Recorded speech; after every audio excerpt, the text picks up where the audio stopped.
अक्सर आपने देखा होगा कि जिन लोगों को डायबिटीज़ होती है यानी कि मधुमेह की प्रॉब्लम होती है उनमें डेंटल प्रॉब्लम यानी कि दांत की समस्याएं बहुत ज़्यादा रहती हैं। सो गाइस, आज इस वीडियो में हम जानने वाले हैं कि डायबिटीज़ की वजह से यानी कि मधुमेह की वजह से दांतों में होने वाली परेशानियों के बारे में एंड उसका आप कैसे ध्यान रख सकते हैं। इसके साथ साथ आपको क्या सावधानियां बरतनी चाहिए जिससे आपको डेंटल प्रॉब्लम्स ना हो। हेलो गाइस, कैसे हैं आप लोग। मैं हूं डॉक्टर कंचन। आप सबसे रिक्वेस्ट है कि अगर आप मेरे चैनल पे नए हैं तो चैनल को सब्सक्राइब करिए एंड बेल आइकन को जरूर दबाइए। इससे मेरे जो भी नए वीडियो आएंगे उनका नोटिफिकेशन आपको मिलता रहेगा। तो चलिए फिर जानते हैं। सो गाइस, डायबिटीज़ के केस में होता क्या है बेसिकली कि अगर जिन पेशेंट को डायबिटीज़ होती है यानी कि मधुमेह की प्रॉब्लम होती है, तो मधुमेह की प्रॉब्लम की वजह से सलाइवा यानी कि हमारे मुंह में जो लार बनती है, जो लार का प्रोडक्शन होता है वो कम हो जाता है। ये शुगर बढ़ने की वजह से यानी कि डायबिटीज़ में आप सभी को पता है कि ब्लड में जो शुगर होता है उसका लेवल बढ़ जाता है। तो इस कारण से जो हमारा सलाइवा है यानी कि जो हमारी लार है उसका जो प्रोडक्शन है वो कम बनता है।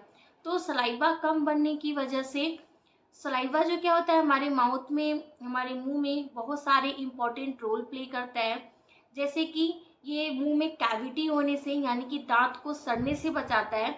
हम जो भी खाना खाते हैं अगर उसके छोटे छोटे फूड पार्टिकल्स फंसे रह जाते हैं तो हमारा जो सलाइवा है उसे क्लीन करता है। एंड हमारे माउथ में जो बैक्टीरिया होती है, बैक्टीरिया जो एसिड प्रोड्यूस करता है उसे भी वो उसके एसिड को न्यूट्रलाइज करने में हेल्प करता है। तो इससे जो हमारे दांत हैं वो हेल्दी बने रहते हैं। लेकिन अगर सलाइवा का प्रोडक्शन हमारे माउथ में कम हो जाए तो कैविटी बनने की जो चांसेस हैं वो बढ़ जाती हैं। तो डायबिटीज पेशेंट में जो सलाइवा है यानी कि जो लार होती है वो कम बनने लगती है। तो इस कारण से डायबिटीज पेशेंट में कैविटी जो है यानी कि दांतों में जो सड़न की परेशानी है वो आपको ज़्यादा देखने को मिले। एंड आप सभी को पता है जैसे कि मैंने अभी बताया कि डायबिटीज़ के केस में यानी मधुमेह के केस में जो हमारे ब्लड में ग्लूकोज का लेवल होता है, जो शुगर होता है वो बढ़ जाता है। तो ग्लूकोज बढ़ने की वजह से जो कैविटी तो है वो तो आसानी से होती है, उसके साथ हमारे जो डेंटल प्रॉब्लम्स है वो भी, उसके जो रिस्क है वो बढ़ जाते हैं। जैसे कि गम डिजीज़ यानी कि मसूरे जो होते हैं उनमें भी कोई भी परेशानियां वो आसानी से हो जाती है। जैसे प्लाक एंड कैलकुलस है, दांतों पे जो गंदगी जमती है, एक परत जमती है, वो ज़्यादा जमने लगती है क्योंकि एक तो हमारा सलाइवा का फ्लो कम हो जाता है। जब सलाइवा का फ्लो कम हो जाता है तो जो क्लीनिंग होती है ऑटोमेटिक हमारे माउथ में, जो सलाइवा के थ्रू क्लीनिंग होती है वो क्लीनिंग कम हो जाती है। तो माउथ भी जो है वो ड्राई रहने लगता है यानी कि मुंह सूखने लगता है। जब सलाइवा कम बनती है तो ड्राई माउथ की भी प्रॉब्लम्स होती हैं। तो वैसे कंडीशन में प्लाक एंड कैलकुलस आसानी से दांतों पर जमने लगता है। जब प्लाक एंड कैलकुलस जमती है, जब उसका जो स्टेज है वो ज़्यादा हो जाता है यानी कि जो प्लाक एंड कैलकुलस है वो जब ज़्यादा जम जाती है, वो टाटार के रूप में कन्वर्ट हो जाती है, तो आगे चल के जिंजिवाइटिस की प्रॉब्लम आने लगती है यानी कि मसूड़ों में सूजन हो जाती है, रेडनेस हो जाती है। एंड ब्रश करने पे या फिर फ्लॉसिंग करने पे उसमें से जो मसूड़े हैं उनमें से ब्लीडिंग भी आने लगती हैं। इसके साथ साथ गाइस, अगर आपका जो जिंजिवाइटिस की प्रॉब्लम है अगर वो लंबे समय से है तो धीरे धीरे वो आपके दांतों की जो मसूड़ों से पकड़ होती है वो भी कमज़ोर हो जाती है। एंड आपके दांत जो है वो हिलने लगते हैं एंड समटाइम्स वो अपने आप निकल भी जाते हैं। साथ गाइस, जिन लोगों में डायबिटीज़ की प्रॉब्लम होती है उनमें जो फंगल इन्फेक्शन होते हैं वो भी आसानी से हो जाते हैं। जैसे कैंडिडा एल्बिकांस, जो कैंडिडियासिस जिससे होती है, आसानी से माउथ में हो जाता है। वाइट पैचेस आपको देखने को मिल जाती हैं जो कैंडिडियासिस होती हैं। एंड ब्लैक टंग भी आसानी से डायबिटीज़ पेशेंट में आपको देखने को मिल सकता है। ये जो डायबिटीज़ पेशेंट होते हैं जिनका अनकंट्रोल डायबिटीज़ होता है यानी कि ज़्यादातर करके जो डायबिटीज़ है वो बढ़ी रहती है, तो उन केसेस में जो माउथ होती है उनमें बर्निंग सेंसेशन होता है यानी कि जलन होते रहती है माउथ में। एंड माउथ से बैड स्मेल भी आते रहता है। आप कुछ खाना खाते भी हैं तो उसका जो टेस्ट है वो प्रॉपर तरीके से नहीं आ पाता है। इस बात करेंगे कि हमें किन बातों का ध्यान देना चाहिए, क्या केयर करनी चाहिए, क्या सावधानियां बरतनी चाहिए।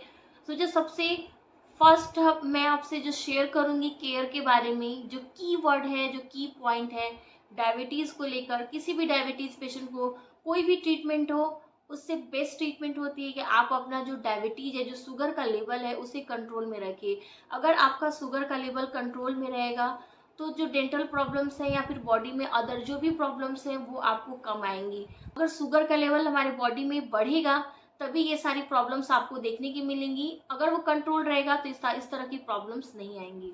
नेक्स्ट गाइस है रेगुलर डेंटल चेकअप। जो डायबिटीज पेशेंट होते हैं उन्हें अपना रेगुलर डेंटल चेकअप करवाना चाहिए। नेक्स्ट केयर के बारे में मैं कहूंगी कि आपको हर 6 मंथ पे स्केलिंग जरूर करवाना चाहिए, क्योंकि अगर प्लाक एंड कैलकुलस आपके टीथ पे डिपॉजिट होता है तो आपको उसे क्लीन करवा लेना चाहिए। डायबिटीज पेशेंट को इस मामले में डिले नहीं करना चाहिए, क्योंकि अगर वो ज़्यादा बढ़ जाएगा तो फिर आपके जो साउंड टूथ है यानी कि जो अच्छे टूथ हैं वो भी लूज होकर निकल जाएंगे। जब भी अपने डॉक्टर के पास जाना है विजिट पे ट्रीटमेंट के लिए तो उनसे ये जरूर बताना है अपने डायबिटीज़ के बारे में कि मुझे डायबिटीज़ की प्रॉब्लम है। एंड ट्रीटमेंट करवाने से पहले अपने डायबिटीज़ को, शुगर लेवल को जरूर चेक करवाइए कि उस वक्त वो नॉर्मल है या हायर है। अगर आपका शुगर लेवल हायर है तो उस टाइम आप ट्रीटमेंट ना लें, क्योंकि डायबिटीज़ में कोई भी घाव होता है वो जल्दी हील नहीं होता है। अगर शुगर लेवल बढ़ा रहेगा तो आपके जो घाव होंगे वो जल्दी से हील नहीं होंगे, परेशानियां आएंगी। तो इस चीज़ का आपको खास ध्यान रखना है।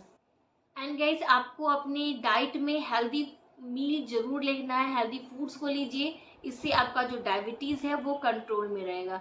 सो गाइज ये था आज का वीडियो। आई होप कि आपके लिए हेल्पफुल रहा होगा। ये तो डेफिनेटली लाइक देना मत भूलिए, चैनल को सब्सक्राइब करिए एंड बेल आइकन को जरूर दबाइए। And the most important thing guys कि अगर आपके कोई क्वेश्चन हो तो आप मुझे कमेंट सेक्शन में जरूर पूछ सकते हैं। एंड अदर और भी वीडियोस के लिंक चाहिए आपको तो डिस्क्रिप्शन बॉक्स में अवेलेबल है, आप वहां से चेकआउट कर सकते हैं। सो गाइस तब तक के लिए be healthy and be happy. Bye bye.